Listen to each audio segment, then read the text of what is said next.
Hello student, आज हम पढ़ेंगे प्रथम पाली का सोशल साइंस का यानी सामाजिक विज्ञान का।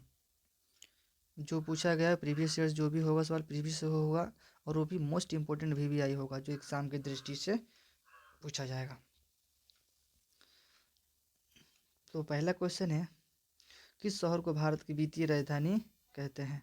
किस शहर को भारत की वित्तीय राजधानी कहते हैं? तो इसका आंसर हो जाएगा, पहला है देख लीजिएगा, पहला है कोलकाता, दूसरा है दिल्ली, तीसरा है चेन्नई, चौथा है मुंबई। तो इसका वित्तीय राजधानी किसे कहते हैं? मुंबई को कहते हैं। वित्तीय राजधानी मुंबई को कहते हैं, यानी डी नंबर आंसर हो जाएगा। वित्तीय राजधानी मुंबई को कहते हैं। अगला क्वेश्चन देखेंगे,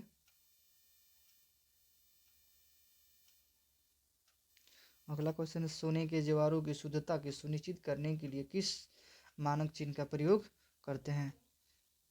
किस मानक चिन्ह का प्रयोग करते हैं? तो देखिए हम सीधे फटाफट कर जाते हैं, डायरेक्ट हम आंसर बताएंगे और आप लोग का आता है तो आप भी कमेंट करिएगा। तो इसका आंसर हो जाएगा आपका सी नंबर, यानी हॉल मार्क से शुद्धता इसका आंसर हो जाएगा सी, यानी हॉल मार्क से। अगर पूछेंगे हम सोने कितने सोने का शुद्धता माना जाता है, तो 24 कैरेट की जो भी सोना होगा उसको शुद्धता माना जाए, 24 कैरेट की।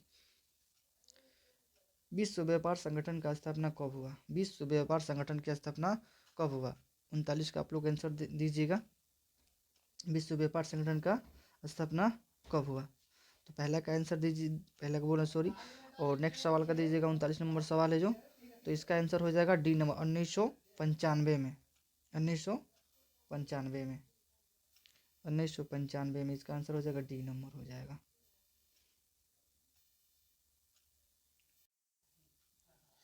चलिए देखते हैं अगला क्वेश्चन,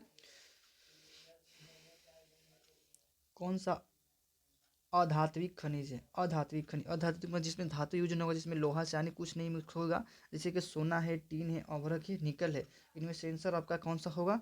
तो अभ्रक। अभ्रक में कोई धात्विक नहीं होता, नहीं अधात्विक होता है। अभ्रक में अधात्विक होता है, सी नंबर होगा। जैसे कि अधात्विक का बात कर देंगे तो अधात्विक में क्या, जिसमें लोहा युक्त न हो उसे कहेंगे अधात्विक है। लेनिन की मृत्यु कब हुई थी? अगला क्वेश्चन, लेनिन की मृत्यु कब हुई थी? तो इसका आंसर होगा 1924 में लेनिन की मृत्यु हुई। तो 1924 में लेनिन की मृत्यु हुई थी। वियना कांग्रेस में कौन सा राष्ट्र शामिल नहीं था? कौन सा राष्ट्र शामिल नहीं था? इसका आंसर होगा सी नंबर, फ्रांस शामिल नहीं था, बाकी तीनों देश शामिल था। ब्रिटेन, रूस, जर्मनी, यानी BR देश शामिल था। आप याद कर सकते हैं, यानी BR इसका होगा BRG। बी से ब्रिटेन हो जाएगा, आर से रूस हो जाएगा, जी से जर्मनी हो जाएगा। ये तीनों देश शामिल था, फ्रांस शामिल नहीं था वियना कांग्रेस में। अगला क्वेश्चन देखिएगा, अगला क्वेश्चन देखिएगा, संयुक्त वियतनाम का गठन किस वर्ष हुआ था? संयुक्त वियतनाम का गठन किस वर्ष हुआ था?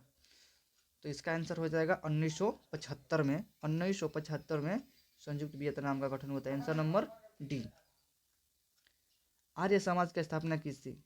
आर्य समाज की स्थापना किसने की थी? यानी दयानंद सरस्वती ने आर्य समाज की स्थापना की थी, आंसर नंबर इसका भी डी हो जाएगा। दयानंद सरस्वती ने स्थापना की थी। अब देखिए, पहला वाष्प इंजन का किसने आविष्कार किया था? तो आप सभी इसका तो क्वेश्चन जानते ही होंगे आंसर, तो आप सभी कमेंट में आंसर कर सकते हैं। यानी इसका आंसर हो जाएगा टॉमस न्यूकामेंस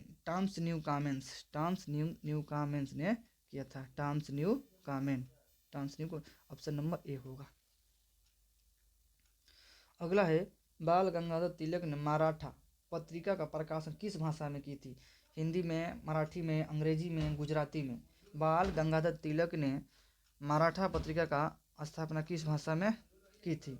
46 का आंसर दीजिएगा। तो हम जानते हैं दोस्तों, ये अंग्रेजी भाषा में, इंग्लिश में किया गया था। मराठा पत्रिका जो था इंग्लिश में किया गया था। निम्न में से सबसे अधिक कठोर खनिज कौन है?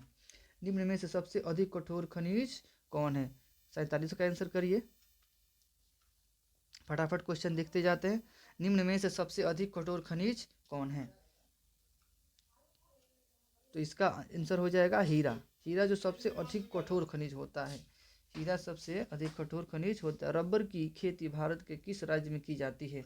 48 नंबर का आंसर कीजिए। रबर की खेती भारत के किस राज्य में की जाती है? केरल में की जाती है, केरल में की जाती है रबर की खेती। और इसको बता दे, सबसे साक्षरता यही पढ़ाई लिखाई के मामले में केरल राज्य आगे, साक्षरता दर में सबसे आगे है। कान्हा राष्ट्रीय उद्यान कहाँ स्थित है? कान्हा राष्ट्रीय उद्यान यानी जैसे कि नेशनल पार्क वर्क नहीं होता, इसके मतलब यही होता है राष्ट्रीय उद्यान। तो कान्हा जो है ना वो मध्य प्रदेश में स्थित है, यानी मध्य प्रदेश को एमपी बोलते हैं शॉर्ट में, मध्य प्रदेश में स्थित है। भारत का राष्ट्रीय पक्षी है, भारत का राष्ट्रीय पक्षी है मोर, भारत का राष्ट्रीय पक्षी मोर। ऑप्शन नंबर सी होगा। निम्न में से किसका प्रयोग ताप शक्ति संपन्नों निम्न में से किसका प्रयोग ताप संयंत्रों में तापीय विद्युत को उत्पादन करने के लिए किया जाता है? तापीय विद्युत का उत्पादन करने के लिए किया जाता है। जैसे कि आप कोई देखते हैं पावर हाउस होता है, नहीं इलेक्ट्रिक पावर हाउस होता है, उसमें किसका प्रयोग किया जाएगा? कोयला का, पेट्रोलियम का, प्राकृतिक गैस का, इनमें से सभी का।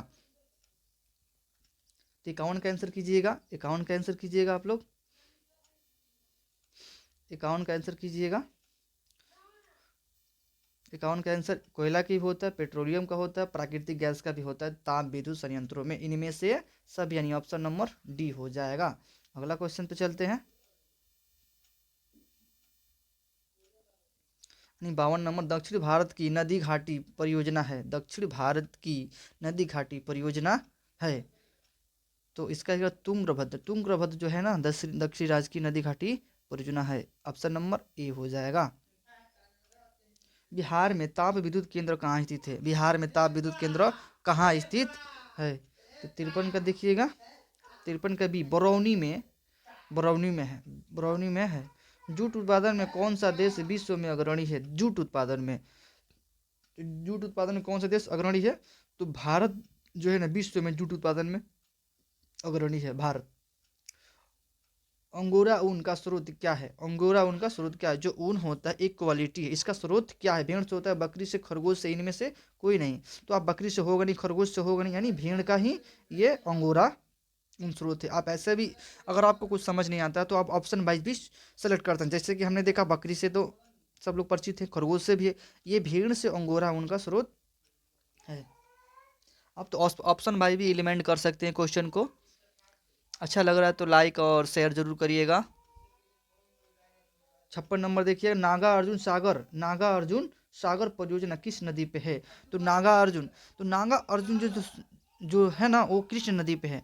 तो नागा अर्जुन एक, आप जैसे कि हम लोग देखते थे तो नागा अर्जुन के साथ मैंने कृष्ण कृष्ण जी थे, तो वो कृष्ण और नागा अर्जुन से रिलेट करके आप याद कर सकते हैं। 56 का बी नंबर, यानी इसका आंसर बी नंबर हो जाएगा। आगे चलते हैं। 57 देखिएगा, 57 में समाजवादी पार्टी का गठन कब हुआ था? समाजवादी पार्टी का गठन कब हुआ था? 57 का आंसर कीजिए आप लोगों। समाजवादी पार्टी का गठन कब हुआ था? समाजवादी पार्टी का गठन कब हुआ था? तो 57 का आंसर कीजिएगा। समाजवादी पार्टी का गठन 1992 में हुआ था, 1992 में हुआ था, 1992 में हुआ था। अर्थशास्त्र पुस्तक किसने लिखी थी? अर्थशास्त्र मोस्ट इंपोर्टेंट, यानी VVI प्रश्न है ये, आपको देखने को मिल जाएगा, नहीं फर्स्ट पाली नहीं तो सेकेंड पाली में आपको देखने को मिलेगा ये क्वेश्चन, आपको याद करके जाइएगा। अर्थशास्त्र पुस्तक, तो अर्थशास्त्र पुस्तक इसका दो नाम है, चाणक्य और एक कौटिल्य। तो इसमें कौटिल्य दिया है, अगर चाणक्य देता तो चाणक्य भी हम ऑप्शन मारते हैं, इसलिए इसका आंसर हो जाएगा बी नंबर हो जाएगा। बेल्जियम में सामाजिक विभाजन का आधार क्या है? बेल्जियम में सामाजिक विभाजन का आधार क्या है? तो इसका आंसर हो जाएगा बी नंबर, भाषा। बेल्जियम में सामाजिक विभाजन का आधार क्या है? तो इसका आंसर हो जाएगा भाषा। भारत की प्रमुख सामाजिक समस्या क्या है? तो 60 का आंसर कीजिएगा। भारत की प्रमुख सामाजिक समस्या क्या है? तो इसका आंसर हो जाएगा डी नंबर, इसका आंसर हो जाएगा डी नंबर। जातिवाद, भाषावाद, संप्रदायवाद, इनमें से सभी था, इनमें से सभी था। जातिवाद भी था, भाषावाद भी था, संप्रदायवाद भी था। भारत की प्रमुख समाजवादी समस्या में इन तीनों शामिल थे। अगला क्वेश्चन 61 नंबर देखिएगा। अगला 61 नंबर क्वेश्चन होगा, राष्ट्रीय महिला आयोग अधिनियम किस वर्ष अस्तित्व में आया? जो राष्ट्रीय महिला आयोग था वो किस वर्ष में अस्तित्व आया था? तो 61 का आंसर करिए। 61 का आंसर हो जाएगा डी नंबर। 61 का आंसर हो जाएगा डी नंबर। 1960 में अस्तित्व में आया था। बिहार का प्रसिद्ध पर्व है, तो बिहार का प्रसिद्ध पर्व आप लोग बता नहीं सकते, ऑप्शन से ही बता सकते हैं। दिवाली है, दुर्गा पूजा है, छठ है, तो बिहार का प्रसिद्ध पर्व क्या होता है? बिहार का प्रसिद्ध पर्व छठ है ना है। अब आप पटना में जाइएगा देखने के लिए तो 1 महीने से तैयारी चलता है इसका। बिहार में कौन सा जिला केला उत्पादन में के लिए प्रसिद्ध है? तो भागलपुर, मुंगेर, नवादा, हाजीपुर। अब तो ये भी एलिमेंट कर सकते हैं आपसे, भागलपुर तो होगा ही नहीं, मुंगेर नहीं हो, नवादा नहीं हो, तो हाजीपुर बचेगा, तो हाजीपुर हो जाएगा। 64 देखिएगा दोस्तों, कौन सी नदी बिहार से होकर नहीं बहती है? तो आप ऑप्शन सी से भी एलिमेंट कीजिए, गंडक नदी, गोमती नदी, कोसी नदी, गंगा नदी। कौन सी नदी बिहार से होकर नहीं बहती है? देखिए, गंगा नदी बहती है, कोसी नदी बहती है, गोमती नदी नहीं बहती है। गोमती नदी ये लखनऊ से होकर बहती है। गोमती नदी लखनऊ से होकर बहती है, यानी इसका ये लखनऊ से होकर बहती है, लखनऊ से होकर बहती है। बाकी ये तीनों नदी बिहार से बहती है, बाकी ये तीनों नदियाँ बिहार से बहती है। गंडक बिहार से बहेगी, और ये गोमती नदी लखनऊ से बहती है, और ये बिहार से, ये भी बिहार से है। आगे देखिएगा, असहयोग आंदोलन कब शुरू हुआ? असहयोग आंदोलन कब शुरू हुआ? असहयोग आंदोलन कब शुरू हुआ था? 1920 में शुरू हुआ था। तो किसने शुरू था? किस देश में न्यू डील नीति लागू की गई? किस देश में न्यू डील नीति लागू की गई? ये अमेरिका में न्यू डील लागू की गई थी। एक एक पॉलिसी है, एक नीति है जिसने अमेरिका में लागू की गई थी, न्यू डील। अगला देखते हैं क्वेश्चन।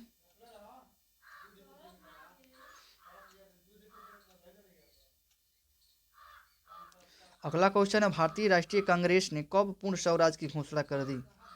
पूर्ण स्वराज की घोषणा कर दी। देखिए दोस्तों, जब ये लाहौर में जब एक चल रहा था, तो उस समय 26 जनवरी 1929 में पूर्ण स्वराज की घोषणा कर दिया गया था। पूर्ण स्वराज की घोषणा कर दिया गया था। तो सबसे पहले इसी दिन पूर्ण स्वराज की घोषणा कर दी, 1929 में पूर्ण स्वराज की घोषणा कर दी गई। निम्न में से किस क्षेत्र को प्राथमिकता क्षेत्र कहते हैं? तो कल हमने बताया है, अगर आज आप लोग नहीं देखे तो कल का वीडियो जाकर देख सकते हैं। ये क्षेत्र क्या होता है? प्रथम सेक्टर, द्वितीय सेक्टर और तृतीय क्षेत्र होता है, कार्य के क्षेत्र पर बांटा गया है। तो नॉर्मल आमतौर पर देखेंगे तो इसको आज भी चर्चित करते हैं। तो प्रथम सेक्टर उसे कहते हैं जो उत्पादन से संबंधित है, द्वितीय क्षेत्र उसे कहते हैं जो जो इससे अगला रिलेटिव, तृतीय क्षेत्र इन दोनों से संबंधित है। तो किस क्षेत्र को प्राथमिकता क्षेत्र कहते हैं? इसका आंसर हो जाएगा कृषि को प्राथमिकता क्षेत्र कहते हैं। कृषि को प्राथमिकता क्षेत्र कहते हैं, सी नंबर हो जाएगा। भारत में नए आर्थिक सुधारों का प्रारंभ किया गया। भारत में नए आर्थिक सुधारों का प्रारंभ किया गया। तो इसका आंसर हो जाएगा 1991 में इसका सुधारों का प्रयोग। भारत में आर्थिक सुधार का प्रयोग कब हुआ था? तो 1991 में। किस अर्थव्यवस्था में उत्पादन के साधनों पर निजी व्यक्ति या संयोजन का अधिकार होता है?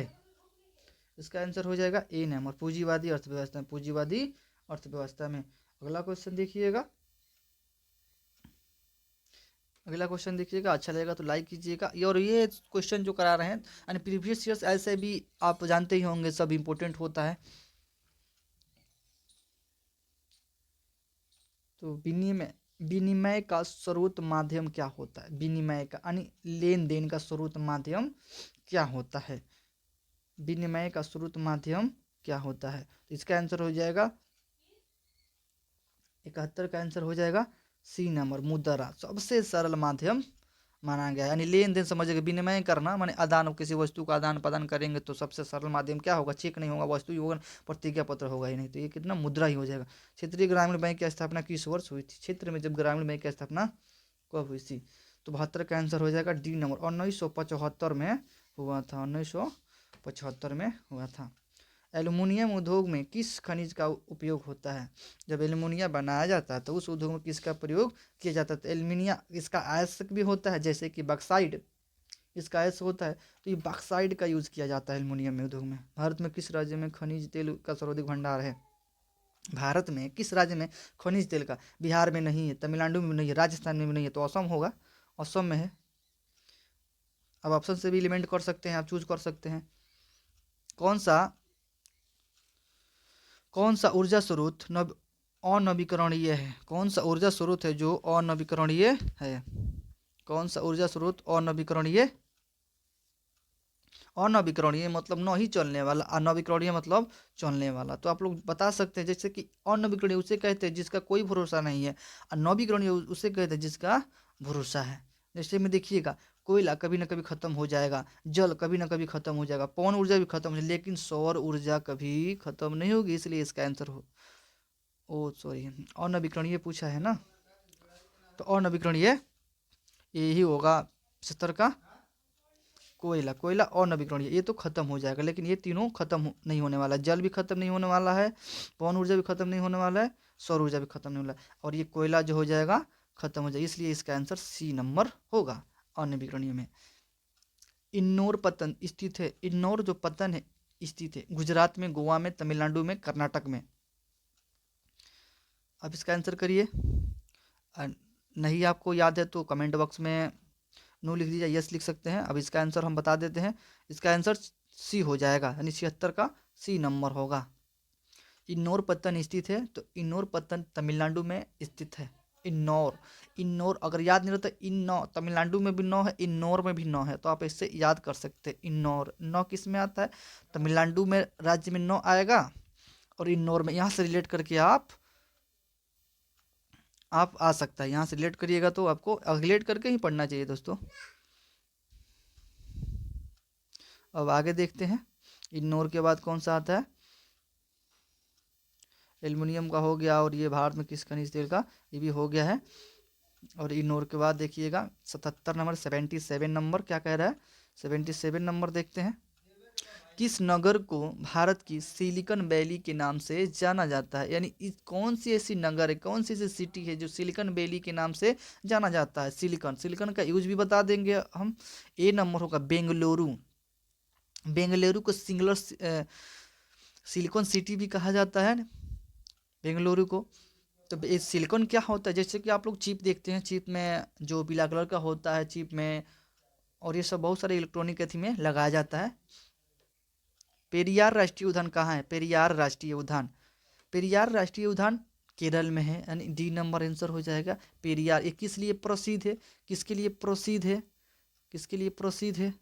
तो ये प्रसिद्ध है हाथियों के लिए प्रसिद्ध है, हाथी के लिए ये पेरियार प्रसिद्ध है। तो आपको कैसे मालूम चलेगा हाथी लिए? तो हमने याद किया है दोस्तों कि पेरियार, अगर कोई हाथी के पास जाइएगा तो उसको अच्छा से शौक सिखा देगा, इसलिए उसको पेर देगा। यानी समझिए कि इसका आंसर डी हो जाएगा। टेक्सलो, टेक्सलो का उपयोग होता है, टेक्सोल का उपयोग होता है, सॉरी टेक्सोल का उपयोग होता है। 80 नंबर का आंसर कीजिएगा, 80 नंबर का आंसर कीजिए। टेक्सोल का प्रयोग होता है, कैंसर में प्रयोग होता है। टेक्सोल का कैंसर में यूज़ किया जाता है। कैंसर में रेडान गैस जो होता है ना, उसका भी यूज़ किया जाता है। इसका हमने गैस का भी एक ट्रिक बनाया है, अगर अच्छा लगेगा तो लाइक और शेयर ज़रूर करिएगा दोस्तों,